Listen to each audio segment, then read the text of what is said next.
حدیث نمبر 343.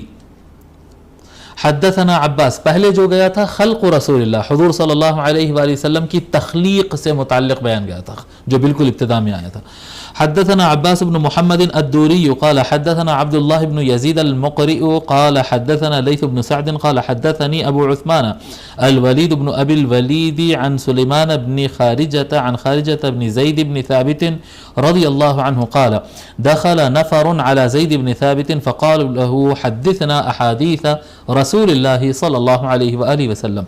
خارجہ جو حضرت زید بن ثابت رضی اللہ عنہ کے بیٹے ہیں، وہ کہتے ہیں کہ کچھ لوگ داخل ہوئے، کچھ لوگ گھر آئے، ہمارے گھر، یعنی بیٹے زید کے ہی بیٹے خارجہ سنا رہے ہیں کہ ہمارے گھر لوگ آئے اور زید بن ثابت کے پاس انہوں داخل ہوئے، یعنی ابا کے پاس آئے. فقالوا له، اور ان سے کہا حدثنا احادیث رسول اللہ صلی اللہ علیہ وسلم، رسول اکرم صلی اللہ علیہ وآلہ وسلم کے بارے میں ہم کو سنائیے کہ سرکار کے احادیث اور سرکار کی گفتگو اور سرکار کس طرح سے رہا کرتے تھے ان کے بارے میں ہم کو سنائیے. زید بن ثابت کون ہے ان کے بارے میں لکھیے. یہ وہ زید نہیں ہے مشہور جو ہم جن کے بارے میں زیادہ جانتے ہیں، جو حضور کے گھر میں پلے بڑے ہیں، وہ زید نہیں ہے، یہ دوسرے زید ہے. وہ ان کا نام ہے زید بن حارثہ، اور یہ جو اب روایت میں جو آ رہے ہیں ان کا نام ہے زید بن ثابت. زید بن ثابت، زید بن ثابت بن ضحاک، زید بن ثابت بن ضحاک الانصاری. یہ یتیم پلے بڑے ہیں، یعنی بچپن سے ان کے والد کا سہارا ان کے سر سے ہٹ گیا تھا. صحابہ کرام میں یہ بڑے علماء میں سے ایک مانے جاتے ہیں، اور حضور اکرم صلی اللہ علیہ وآلہ وسلم کی حیات مبارکہ سے یہ حفاظ صحابہ میں مانے جاتے ہیں. سرکار کے زمانے میں حفاظ صحابہ، یعنی حیات مبارکہ میں ہی جو حافظ تھے وہ ان کی تعداد بہت کم ہے، یہ ان حفاظ میں سے ایک ہے. اور یہ جامع القرآن یہ ہے، جامع القرآن اکثر، یعنی یہ بات مشہور ہے کہ حضرت سیدنا عثمان بن عفان رضی اللہ تعالی عنہ قرآن کے جامع ہے. جامع القرآن حضرت عثمان رضی اللہ تعالی عنہ نہیں ہے. وہ یہ جو نسخہ ہم قرآن کا آج پڑھ رہے ہیں، یہ جو رائٹنگ اسٹائل ہے نا، یہ رائٹنگ اسٹائل یہ حضرت عثمان رضی اللہ تعالیٰ عنہ کا ہے. لکھت کا طرز جو ہے وہ حضرت عثمان رضی اللہ تعالیٰ عنہ کا ہے. قرآن کو جمع کرنے کا پریکٹیکلی جو کام کیے تھے وہ حضرت زید بن ثابت رضی اللہ تعالیٰ.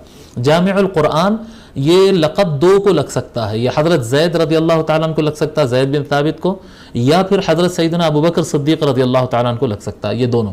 کیونکہ حضرت ابوبکر صدیق رضی اللہ تعالیٰ عنہ کی خلافت کا زمانہ تھا، انہوں نے آرڈر دیا تھا، اور زید بن ثابت نے پریکٹیکلی گھوم گھوم کر صحابہ سے مل کر جس کے پاس جس کو جو یاد تھا وہ جمع کر کے کام کیے تھے. تو پریکٹیکلی کام کرنے والے زید بن ثابت رضی اللہ تعالیٰ عنہ ہیں. ٹھیک ہے. حضرت عثمان بن عفان رضی اللہ تعالیٰ عنہ موحد المصاحف ہے، یعنی الگ الگ نسخے تھے، تھوڑا تھوڑا لکھت کا اس میں فرق، اس میں فرق، اس میں فرق، تو ایک جامع نسخہ انہوں نے بنایا تھا اور باقی نسخوں کو انہوں نے ختم کر دیا تھا. یہ جو ایک قرآن آج پوری دنیا میں چل رہا ہے اس کو کہتے ہیں الرسم العثمانی. عثمان بن خطاب رضی اللہ تعالیٰ عنہ کے رسم الخط کے مطابق انہوں نے جس طرح سے لکھا تھا یا لکھوایا تھا، بس وہ ایک چل رہا ہے آج دنیا بھر میں. ٹھیک ہے. یہ حضرت عثمان بن عفان رضی اللہ تعالیٰ عنہ کے بہت زیادہ قریب، یعنی ان کے خاص لوگوں میں سے تھے.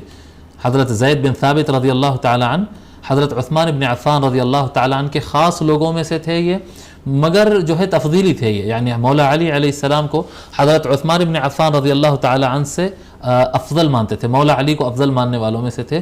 آدمی حضرت عثمان رضی اللہ تعالیٰ عنہ کے بہت خاص اور بہت قریبی آدمی تھے ان کے، اور صحابی رسول تھے. اور ان کا انتقال 45 ہجری کو ہوا، سن 45 ہجری میں، 45 ہجری میں حضرت زید بن ثابت رضی اللہ تعالی عنہ کا انتقال ہوا. تو حضرت زید بن ثابت رضی اللہ تعالیٰ عنہ کے پاس کچھ لوگ آئے اور عرض کرنے لگے رسول اکرم صلی اللہ علیہ وآلہ وسلم کے حدیث مبارک اور آپ کے فرمان مبارک سے متعلق کچھ ہم کو سنائیے. تو انہوں نے فرمایا، قال، حضرت زید کہتے ہیں، ماذا احدثکم. ان کی خصوصیت یہ تھی کہ جب کبھی قرآن نازل ہوتا تھا نا، یہ حضرت زید بن ثابت رضی اللہ تعالیٰ عنہ، جب قرآن نازل ہوتا تھا حضور صلی اللہ علیہ وسلم ان کو بلا بھیجتے تھے. جی اچھا، یہاں پر حدیث میں ہی آ رہا ہے، چلیے. قال ما احدثکم، فرماتے حضرت زید رضی اللہ تعالیٰ عنہ، میں تم کو کیا بیان کروں، کیا بیان کروں سرکار کے بارے میں. كنت جارہ فاذا كان نزل علیہ الوحی بعث الی فكتبته له.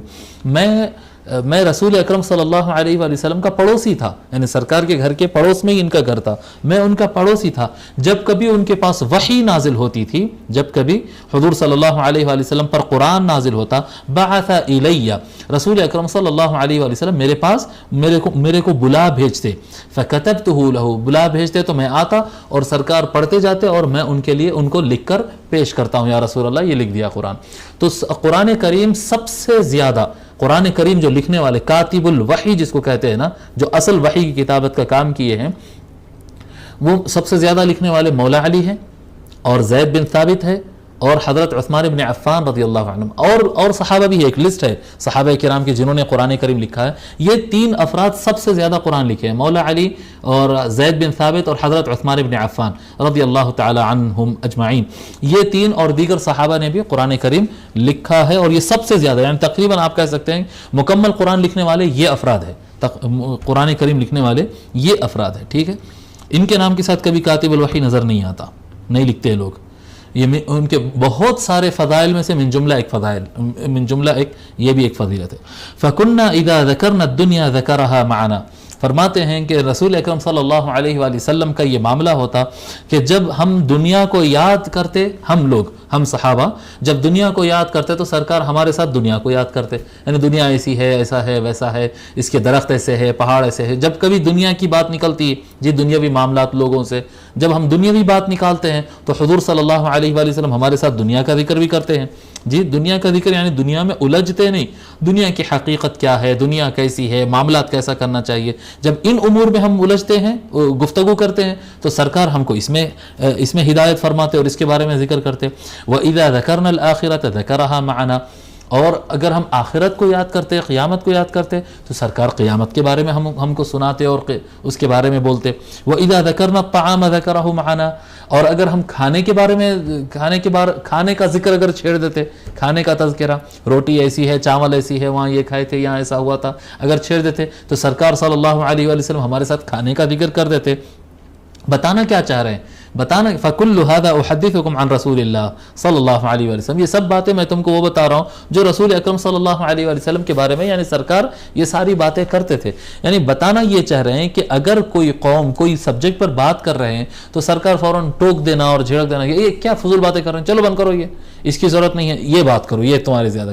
ایسا نہیں کرتے تھے سرکار صلی اللہ علیہ وآلہ وسلم. لوگوں کی طبائع کے حساب سے، ان کی کیفیت کے حساب سے، اب ایک گفتگو چل رہی ہے محفل میں تو فوراً اس کو توڑ دینا اور بدل دینا، اس کو ادھوری روک دینا، ایسا نہیں کرتے تھے، بلکہ ان کے ساتھ اس میں تھوڑی گفتگو کرتے تھے، اس کے بعد دوسرے مضمون کی طرف جاتے تھے. یعنی لوگوں کو ہرٹ نہ ہو اور جس طرف ان کی طبیعت کا اس وقت میلان ہو اسی کے اندر ان کو گائیڈ کرتے تھے. یہ نبی اکرم صلی اللہ علیہ وآلہ وسلم کے اخلاق مبارکہ.